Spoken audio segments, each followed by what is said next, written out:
안녕하세요. 오늘의 쉼표 표지은입니다. 한 주 동안 잘 지내셨나요? 무더위가 기승이더니 이번 주부터는 비 예보가 있습니다. 한참 덥다가 갑자기 비도 많이 내리니까 이제는 정말 찐 여름이다 라는 생각이 드는데요. 그래도 사람인지라 또 너무 덥거나 너무 비가 많이 오면 불편하고 또 때로는 속상하기도 하는 마음은 어쩔 수 없는 것 같아요. 특히 작년에 정말 비가 많이 왔죠. 침수 피해도 있었던 지역이 있었는데 올해도 비가 또 많이 온다라고 해서 걱정이 됩니다. 이번 주는 앞으로도 장마 기간에 비가 참 많이 올 것 같은데 부디 큰 피해가 없이 잘 지나갔으면 하는 마음입니다. 여전히 저의 루틴도 계속해서 하나씩 되돌려 놓고 있는데요. 이제는 거의 한 90%는 회복이 잘 돼서 지내고 있습니다. 운동도 열심히 하고 있고요. 책도 틈틈이 읽고 있고 감사일기도 드디어 재개하기 시작했습니다. 이상하게 이번에는 이 감사일기를 다시 시작하는 게 쉽지가 않더라고요. 아직은 일주일 남짓이라 그런가 약간 작년에 쓰던 것과는 느끼는 큰 차이점이 있었습니다. 아, 나는 참 작년이 호시절이었구나 라는 생각이 들더라고요. 이게 뭔가 지금을 후회하고 있다거나 지금을 되게 별로라고 생각한다 이런 의미는 아니고요. 뭐랄까, 그 당시에는 당연하게 생각했던 어떤 일상이 있었을 텐데 예를 들면 아침 루틴을 다 마치고 또 점심시간에 라디오를 듣고 그러면서 항상 웃고 있고 또 때 되면 운동도 다녀오고 산책도 다녀오고 편하게 SNS도 하고 유튜브도 하고 그랬던 그냥 저의 그때 되게 평범했던 일상이요. 참 즐거웠다라고 느껴지더라고요. 물론은 때로 이게 맞나? 이런 생각이 들기도 참 자주 들었는데 참 좋았다, 의미 있었다 라고 생각이 들고 그 당시에 그런 평범했던 일상들이 지금 저에게는 회복이라는 이름으로 되돌리고 싶은 일상이 되었다라고 생각을 하다 보니까 당연한 건 없고 또 당연하다고 여겨져서 사소해 보이는 어떤 일상도 다시 되돌아가고 싶은 또 그리울 수 있는 시간이 되기도 하는구나 라는 생각을 해보게 됐던 것 같아요. 사실 저는 올해와 작년을 그렇게 외적으로 크게 변화가 있다라고 보고 있진 않지만 그럼에도 굉장히 큰 변화가 있다라는 점은 체감하고 있습니다.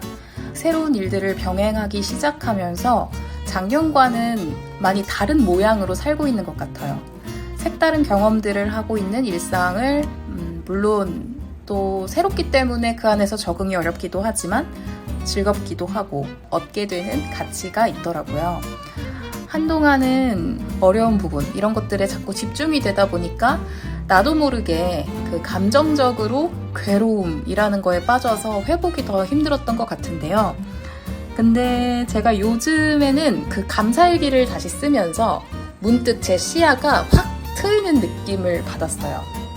지금을 별것 없다, 되게 힘들기만 하다라고 이 시기를 여길 수 있지만 또 언젠가는 지금을 그때 그래도 참 좋았어, 그런 고민도 할 수 있어서 터닝 포인트였어 라고 생각할 수도 있다라는 거죠. 그러려면 당장에만 몰두하는 게 아니라 조금은 한 걸음 뒤로 떼어서 크게 넓게 봐야 되는 그런 노력이 필요한 것 같아요. 그런 도움을 저는 감사일기를 통해서 얻었다라는 것이고요. 제가 이 감사일기를 처음 쓴 게 작년 2월쯤부터였어요. 시작은 그 당시 읽고 있던 책 타이탄의 도구들이라는 책을 통해서 접하게 됐습니다. 혹시 보신 분들 계시나요? 일단 타이탄의 도구들이라는 책은 정말 자기계발의 기초서적이다라고 감히 제가 이름을 붙이고 싶은데요. 저자인 팀 페리스가 세계적으로 저명하신 분들을 인터뷰하면서 배울 만한 점들을 정리해둔 책입니다. 공통점이라고 할 수 있는 몇 가지 습관 중에 하나가 바로 이 5분 저널이었는데요. 5분 저널은 아침에 5분, 저녁에 5분씩 쓰는 일기예요. 보통 우리가 일기를 쓴다고 하면 하루를 마무리하면서 자기 전에 쓰잖아요. 근데 아침에 하루를 시작하면서 일기를 쓰는 게 굉장히 중요하다라고 이야기를 하더라고요. 뭐 책에서 이런저런 장점들을 이렇게 써 놓았는데 좀 생소했어요. 아침에 일기를 쓴다? 라는 것이 좀 뭔가 실제로 한번 해보고 싶더라고요. 그래서 그냥 검색을 해봤어요. 그랬더니 이 타이탄의 도구들 책에 나오는 그 5분 저널 양식 그대로 해서 판매를 하더라고요. 그래서 바로 구매를 했고 배송이 오자마자 바로 다음날부터 써봤어요. 그래서 한쪽에서 상단부에는 아침에 쓰고 하단부는 저녁에 작성을 하면 되는데요. 아침에 쓰는 내용이 뭐냐면 3가지입니다. 지금 내가 감사하는 것, 어떻게 하면 오늘 하루를 잘 보낼 수 있을지, 그리고 오늘의 나를 응원하는 한마디, 이렇게 쓰는 칸이 있어요. 뭐 길게 쓸 수도 없어요. 그냥 되게 짧게 쓸 수 있기 때문에 금방 끝납니다. 저녁에는 오늘에 있었던 인상 깊었던 일, 오늘 하루 중에 아쉬운 게 있었다면 무엇인지를 그쪽의 하단부에 작성하게 되어 있어요. 쓰는 칸이 이렇게 많지가 않아서 간단해 보일 수는 있는데 저는 처음에 쉽지가 않더라고요. 특히 첫 번째 질문, 아침에 일어나자마자 감사한 것을 3가지는 써야 되는 거예요. 근데 생각을 안 해봤으니까 이게 너무 어렵더라고요. 뭐 누구한테 뭘 받아서 어떤 일이 일어나서 이 반응으로서 감사한 게 아닌 거예요. 이거는 그냥 내가 나로서 뭔가 지금 가지고 있는 것에 대해서, 현재 뭔가를 가지고 있는 것에 대해서 느끼고 있어야 이 작성을 할 수가 있는 거예요. 일어나자마자 우리가 아무것도 안 하고 멍한 상태에서 감사하다라는 걸 막 느낄 수 있는 것이 어떤 게 있을까요? 저는 처음에 되게 어려웠는데 어쨌든 써야 되니까 막 여러 가지를 막 쥐어짜면서 썼던 것 같아요. 근데 한 3개월 이상 정도를 계속 유지를 하면서 감사 일기를 쓰다 보니까 이제는 감사하다라는 것에 대해서 제 일상의 모든 것들을 다 찾아볼 수가 있게 되더라고요. 내가 이 집이라는 공간을 통해서 안전하고 쾌적하게 하루를 시작할 수 있어서 감사하고, 내가 하루 시작을 이렇게 감사일기를 쓰면서 차분하고 고요하게 시작할 수 있어서 감사하고, 내가 나를 위한 시간을 이렇게 마련할 수 있는 지금에 감사하고, 정말 그런 것에 대해서 그냥 쓰기 위해서 쓰는 그런 내용들이 아니라 정말 감사한 마음이 우러나서 쓰게 되기 시작해요. 그러다 보니까 모든 것들이 감사할 것들로 보이고 그런 생각들로 저의 사고방식들이 변하더라고요. 이 5분 저널의 좋은 점이 바로 이 첫 번째 질문, 아침에 일어나자마자 감사할 일들을 떠올리게 하는 부분에서 저는 제 일상에서도 큰 변화를 느낄 정도로 정말 많은 영향을 받았던 것 같습니다. 그래서 사실 제가 말씀드린 이 감사일기라는 게 아침 일기를 통해서 특히 감사함을 많이 느끼게 됐던 점이 좋아서 감사일기의 중요성을 많이 느낀다라고 말씀을 드리고 있는 것 같아요. 그리고 무엇보다 정말 좋았던 게 이 지금 처한 현재 상황에 대해서 확실하게 나를 존재하게 해줘요. 그냥 딱 지금. 그러니까 내가 가진 만큼, 내가 생각하는 만큼, 내가 느끼는 만큼을 충분히 감사할 수 있도록 이렇게 생각을 바꾸게 돼요. 근데 이게 진짜 좋은 게 나를 과거에도 미래에도 두는 게 아니라 딱 현재, 지금에 두기 때문에 혼란스럽고 되게 부정적일 수 있는 심리를 정말 잘 다스릴게 도와주는 효과적인 방법이 되더라고요. 우리는 내가 지금 현재에 있지 않고 과거에 머물거나 미래에 먼저 앞서가 있어서 마음이 불행하다라는 말을 제가 본 적이 있었는데요. 그런 점에서 저도 어쩌면 작년 동안 불안한 미래에 겁도 많이 날 수 있었고 과거에만 자꾸 집착을 해서 새로운 일을 하는 어떤 용기보다도 그냥 관성에 젖는 선택을 다시 했을 수도 있어요. 근데 그럼에도 저는 저를 믿고 계속해서 조금씩 나아온 데에는 지금 제가 가진 것을 충분히 들여다볼 수 있었던 이 감사일기의 힘 덕분이었다고 생각합니다. 그리고 실제로 이 과학적인 연구도 있었다고 하더라고요. 그래서 검증이 되었다고도 하던데요. 2015년에 대지진이 일어난 네팔에서 있었던 실험 중에 하나입니다. 네팔의 호텔 직원을 대상으로 A그룹은 그날에 있었던 감사한 것들을 기억해서 쓰게 하고 B는 그냥 평범한 업무 일지를 썼대요.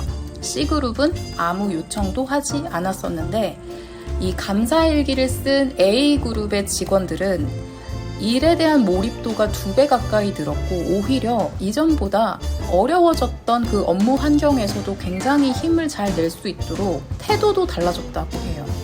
지진으로 인해서 입을 수 있었던 물리적인 피해들이 분명히 있었을 텐데 그런 것들을 다른 그룹보다 비교적 적게 느꼈고 자신에게 이런 시련이 닥쳤다라고 하는 것을 그래도 극복 가능한 것이다 라고 생각할 수 있게 스스로가 힘을 냈다라는 거죠. 그리고 정말 놀랐던 게 이 효과가 일기를 멈추고 나서도 1달 가까이 계속해서 그 영향이 지속되었다고 해요. 그냥 우리는 이 감사하다라는 말을 예쁜 말버릇처럼 또는 자기 위안처럼 사소하게 바라봤을 수도 있겠지만 뭐 이런 결과를 통해서도 그리고 저의 경험을 통해서도 이 똑같은 고통 속에서 정말 강력한 회복 동기를 느낄 수 있고 자기의 일에 집중할 수 있게 하는 힘이 된다라는 건 분명히 대단한 거다라고 볼 수 있는 것 같습니다.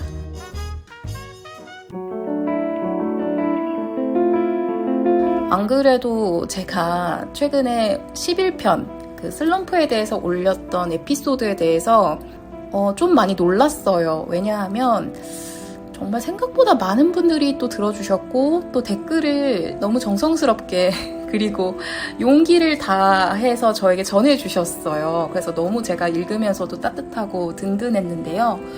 뿐만 아니라 그걸 보고 또 지인분들이 들으시는 분들이 있으신데 개별적으로 또 연락을 주시기도 했습니다. 근데 뭐 댓글이든 그런 연락을 받으면서 제가 종합적으로 느낀 건 저도 저였지만 요즘 정말 쉽지 않은 시간을 보내는 분들이 참 많은 것 같다라는 생각을 했어요. 이걸 뭐 날씨 탓을 해야 될까요? 뭔가 좀 쉽지 않은 일상이다라고 느끼시는 분들이 제 주위에도 이렇게 계시고 또 주위가 아니더라도 이렇게 모든 분들이 지내고 있는 지금 이 요즘을 바라보다 보면 안타깝다라는 생각도 들었는데요. 뭐 이왕이면 즐거운 이야기에 서로가 여유 있게 나눌 수 있는 그런 마음이면 더 좋겠죠. 근데 뭔가 함께 어려움을 겪으면서 또 힘내는 과정이라는 것을 더 많이 느끼게 되면서 마음이 좀 쓰이더라고요. 물론 또 그래서 서로를 위로할 수 있는 것도 있겠지만요. 물론 제가 정확하게 여러분들이 어떤 상황이고 어떤 현재를 살아가고 계실지에 대해서 잘은 모르지만 그럼에도 불구하고 라고 생각할 수 있는 이 마음의 힘, 바로 감사일기를 한 번쯤 써보시면서 마련해 보시면 어떨까 싶어요. 이왕 지금의 나를 기록하는 걸 한번 해보고자 하는 마음으로 결심하신 게 있다면 아주 적은 양이라도 정말 몇 줄이라도 내가 이러이러함에도 그럼에도 감사하다라는 마음으로 생각할 수 있는 시간을 틈틈이 가져보시면 좋겠어요. 그럼 그런 시간들이 여러분의 지금 상황을 충분히 나의 힘으로 극복할 수 있는 에너지로 바뀔 거예요. 시간이 지나면 해결이 되고 또 그만큼 내 마음도 단단해지겠지만 그 과정이 어렵고 지난하지 않으려면 스스로가 발견할 수 있는 희망이 분명히 큰 힘이 되는 것 같습니다. 뭐 대단한 희망이 아니어도 괜찮아요. 저는 요즘 어떤 걸 감사하냐면 사실 이렇게 무더위가 기승일 때에는 정말 잘 먹어야 되거든요. 제가 요즘에 한 일주일 가까이 본가에 가서 엄마 밥을 정말 많이 먹고 있어요. 뭐 다른 무엇보다도 엄마가 해주시는 음식이 제일 건강하고 맛있는 음식 아닙니까? 그래서 저는 그렇게 일상을 보내면서 엄마 밥을 먹을 수 있는 지금, 함께 대화를 나누면서 먹을 수 있는 지금이 감사하다라고 생각했고, 그리고 엄마가 해주신 이런 정성 가득한 음식을 내가 먹을 수 있어서 이런 소소한 일상이 감사하다, 이렇게 일기를 썼어요. 왜냐하면 이게 지금은 당연해도 언젠가는 당연하지 않을 수가 있잖아요. 사실 뭔가가 늘 당연하지 않다라는 생각은 참 슬픈 것 같기도 해요. 하지만 그게 또 당연한 건 시간이 늘 흐르고 있다는 사실 때문이죠. 시간이 흐른다는 건 항상 변화를 가져오는 거니까요. 나이가 들면서 이 정도는 예전에는 괜찮았는데 싶었는데 조금만 지나면 뭐 숨이 헉헉 차거나 소화하는 것도 예전 같지 않고 뭐 건강만이 아니죠. 사람 간의 관계도 비슷한 것 같아요. 누군가 마음이 또는 상황이 변하면서 점점 멀어지기도 하고요. 오히려 정말 시간이 지나면서도 여전하고 가치가 변하지 않는다는 건 기적일지도 모르겠다라는 생각을 했습니다. 진짜 TMI로 요즘도 생각하고 있는 거 하나 말씀드리면 이 덕질도 인연인가 봐요. 그동안의 다양한 에피소드를 통해서 덕질을 통해 얻었던 인사이트, 뭐 그런 경험들을 오늘의 쉼표를 통해서 자주 언급했던 것 같은데요. 그만큼 저는 작년에 제 일상의 덕질이 꽤 많은 부분을 차지하고 있기도 했고 또 그만큼 진심이기도 했고 그래서 얻은 것도 정말 많았어요. 동기부여를 한다거나 자기 개발을 하는 부분에서도 되게 많은 영향을 받았기도 했거든요. 근데 1년이 뭐야? 이제 한 6개월 지났는데 사실 요즘은 마음이 그만큼은 못 가더라고요. 물론 저도 새롭게 뭐 여러 가지로 시작하는 게 있다 보니까 당연히 예전만치는 못할 수 있지라고 인정하는 부분도 있지만 이게 마음이 떠나는 거랑 거리가 멀어지는 거랑은 다르잖아요. 작년에 워낙 얻은 영향이 많았다 보니까 거기에 대한 의미를 크게 생각해서 그래서 뭐 가끔씩 저도 노래를 듣거나 뭐 가끔 기분 전환 정도로는 굉장히 잘 시간을 같이 보내기도 했었는데 앞으로도 될까? 이런 생각도 많이 해요. 실제로 또 작년과 다르게 올해는 활동 자체가 줄었기도 하고 그래서일 수도 있는데 이 또한 하나의 관계라고 본다면 관계라서 끝은 있을 수 있구나. 뭐 꽤 오래 좋아했고 여태 무탈했고 크게 기복 없이 그냥 잔잔하게 좋아했으니까 앞으로도 그러겠지라고 생각을 했었고 그럴 줄 알았는데 어떤 다짐과도 다르게 이렇게 바뀌다 보니까 충격 고백. 앞으로는 덕질에 대해서 크게 제가 생각을 안 할 수도 있겠다라는 생각을 했어요. 그런 것만 봐도 이렇게 달라질 수 있는 생각에 대해서 그게 너무 신기한 거예요. 내가 누군가를 근심 없이 좋아할 수 있는 자체로도 어쩌면 되게 큰 행운이구나. 앞으로 당연할 줄 알았으나 꼭 그렇지만도 않구나. 덕질이라는 것 또한 그렇구나. 내가 애정을 갖고 표현할 수 있는 것도 시기가 있고 그로 인해서 배울 수 있는 것도 시기가 있구나. 당연할 줄 알고 당연히 내년에도 내후년에도 라는 생각을 했던 건 욕심일 수도 있겠구나. 지금 느끼는 내가 충만한 감정이 있다면 그때 기꺼이 즐기고 표현해야 되는 거구나 라는 걸 많이 느꼈습니다.